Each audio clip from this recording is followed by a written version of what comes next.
S'il y a bien un sujet que je t'ai évoqué à plusieurs reprises sur cette chaîne YouTube, c'est vraiment celui de la diversification et de l'allocation d'actifs. Et là, dans cette vidéo, j'aimerais aller un petit peu plus loin justement là-dessus en te présentant un nouveau papier de recherche qui va permettre de remettre en perspective les informations sur l'allocation de portefeuille et sur la diversification justement de patrimoine d'une manière peu conventionnelle et assez différente de celle qu'on a l'habitude de retrouver globalement sur Internet. Tu vas voir que c'est pas forcément un sujet très simple à appréhender et que c'est un papier de recherche qui est quand même assez complexe, mais je vais essayer de te le présenter de la manière la plus simple possible pour que tu puisses en retirer vraiment les points qui seront les plus importants et les plus pertinents. Et tu vas voir que si tu restes jusqu'à la fin de la vidéo, tu auras une nouvelle manière de pouvoir appréhender la gestion de portefeuille et la diversification de ton patrimoine d'une manière peut-être plus efficace pour l'atteinte de tes objectifs personnels. Tout ce que je vais te présenter ici sera issu de ce papier de recherche et comme d'habitude, je te mettrai le lien dans la barre d'infos si tu veux revenir aux sources officielles et avoir plus de précisions éventuellement sur le sujet. Il faut savoir qu'il y a toujours un dilemme qui existe dans le domaine de l'investissement,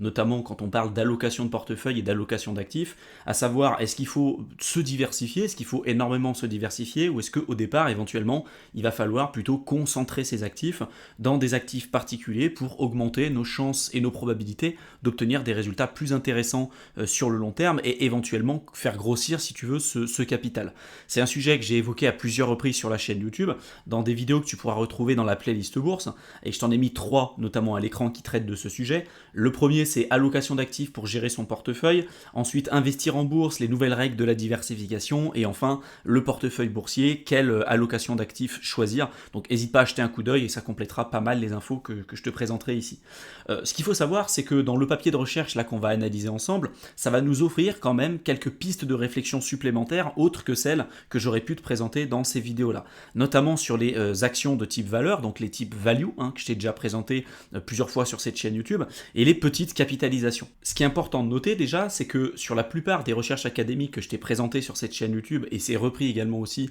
dans ce papier de recherche que je te présente dans cette vidéo, c'est que finalement ça semble évident aujourd'hui que les actions de valeur, donc les actions de type value, offrent une prime de rendement, donc un rendement supplémentaire sur le long terme par rapport aux autres types d'actions qu'on peut retrouver sur le marché. Donc tu te souviens, tu as les actions de type value, tu as les actions notamment growth, donc dites de croissance, etc., etc. Et aujourd'hui, si on analyse les actions de type value et en plus de ça, les petites actions de type value, donc les small cap value,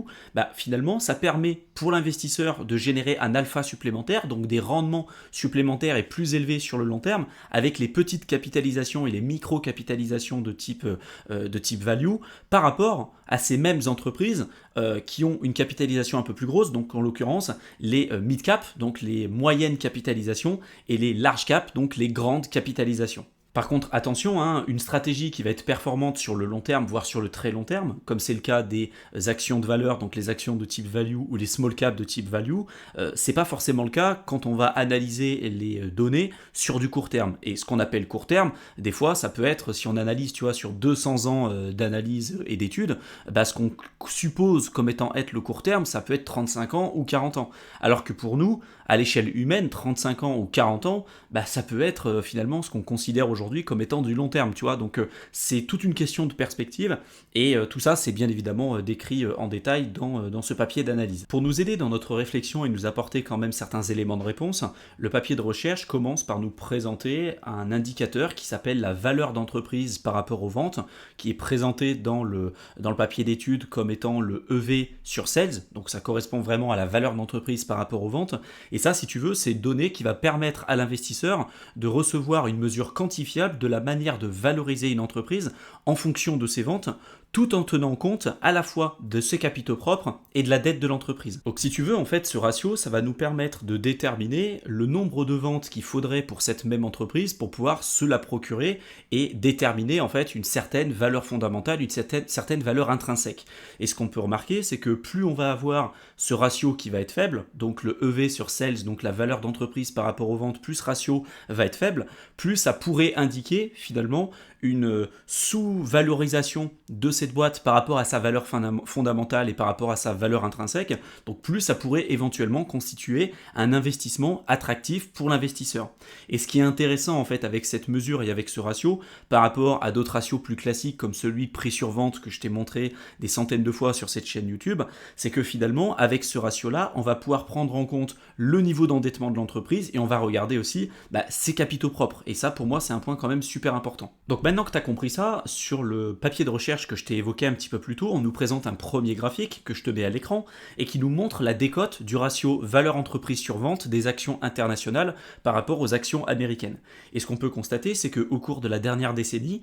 les actions internationales, elles sont passées d'une décote d'environ 15% par rapport aux actions américaines sur le ratio valeur d'entreprise sur vente à une décote de 50%. Tu te rappelles, plus on va avoir ce ratio-là qui va être faible, plus on peut considérer que l'actif qu'on est en train d'étudier en fait est sous-valorisé par rapport à sa valeur fondamentale. Et là, ce qu'on remarque, c'est que si on compare les actions internationales par rapport aux actions américaines, aujourd'hui, en fonction de ce ratio-là, on peut considérer en tout cas que les actions internationales sont sous-valorisées par rapport aux actions américaines. Ensuite, l'étude va un petit peu plus loin puisqu'elle essaye de nous présenter un autre ratio d'analyse, en l'occurrence celui de la valeur d'entreprise sur l'EBITDA est plutôt focalisé sur le 30% des actions les moins chères de chaque marché en le comparant à celui de l'indice du S&P 500. Donc je t'ai mis une définition si tu sais pas trop ce qu'est l'EBITDA quand même, pour pas que tu sois perdu. Donc l'EBITDA, c'est tout simplement un ratio qui va mesurer la rentabilité financière du cycle d'exploitation d'une entreprise, indépendamment de sa politique de financement et d'investissement. Donc je t'ai mis ce que ça voulait dire en anglais l'EBITDA, mais en français c'est simplement bénéfice avant intérêt, impôts, dépréciation et amortissement. Et en gros, ce ratio valeur d'entreprise sur l'EBITDA, ça va nous permettre d'examiner une entreprise de la même manière qu'un acquéreur potentiel pourrait le faire en considérant la dette finalement de l'entreprise. Donc ce qu'on remarque en fait sur ce graphique, c'est que les actions de valeur, donc les entreprises de type value, ont globalement dévalorisé entre guillemets de 20% ou plus au cours de la dernière décennie par rapport au S&P 500, que les actions de valeur aux États-Unis, en Europe et celles des pays émergents se négocient désormais avec une décote de 50% par rapport à celui du S&P 500, donc la valeur globale du S&P 500, tandis que celle du Japon se négocie à un prix inférieur à celui du S&P 500. Donc là, ça peut nous donner des informations supplémentaires pour essayer de déterminer des marchés ou des opportunités d'investissement qui pourraient être sous-valorisées par rapport à d'autres. Ensuite, sur ce graphique, on nous montre la différence entre le rendement des actifs du S&P 500, des actions internationales, des actions à petite capitalisation et des entreprises de valeur au cours des 13 dernières années. Et ce qu'on peut constater avec cette analyse, c'est que même si les actions internationales, les actions de valeur, les actions à petite capitalisation, elles ont eu en moyenne un ROA qui correspond en fait à la rentabilité des actifs inférieur à celui des actions américaines, les différences sont quand même relativement minimes sur les 13 dernières années et il y a eu relativement peu de changements au fil du temps, en tout cas sur la période d'analyse issue de ce papier de recherche. De la même manière, si maintenant on se focalise sur la différence entre les marges d'EBITDA du S&P 500 en le comparant à celles des actions internationales à petite capitalisation et des actions de valeur, on se rend compte en fait que ces actifs-là ont eu en général des marges inférieures à celles des actions du S&P 500 sur cette période d'analyse, mais qu'elles sont relativement inchangées par rapport à celles d'il y a 10 ans. On peut également aussi constater que sur la plupart de ces actifs, ça reste quand même relativement stable avec le temps, mais il y a quand même une plus forte volatilité pour les actions de valeur. Enfin, cette étude se termine en nous présentant le graphique là que je te mets à l'écran et il s'amuse à comparer le taux de croissance des revenus sur 3 ans des actions internationales,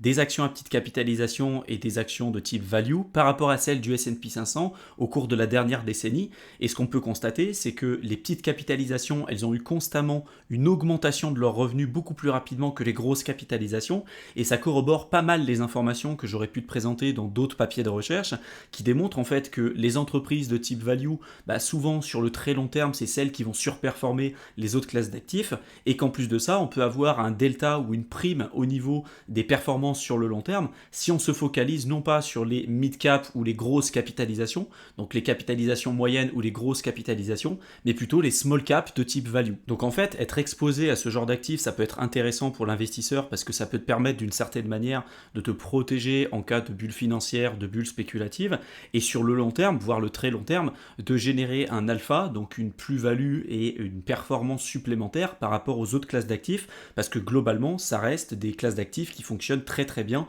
sur la durée. J'espère en tout cas que cette vidéo t'aura plu, qu'elle t'aura intéressé et qu'elle t'aura été utile. Si maintenant tu veux en savoir plus sur l'investissement en bourse ou sur les marchés financiers de manière générale, je t'ai préparé un programme de formation offert que tu peux rejoindre simplement en cliquant dans le lien que je t'aurais mis dans la description de la vidéo. Donc tu verras dans la description, je te mets un lien, tu cliques dessus, tu rentres ton adresse mail et je t'enverrai le contenu directement dans ta boîte de réception. Je te souhaite une excellente fin de soirée et je te retrouve dans une prochaine vidéo. À bientôt.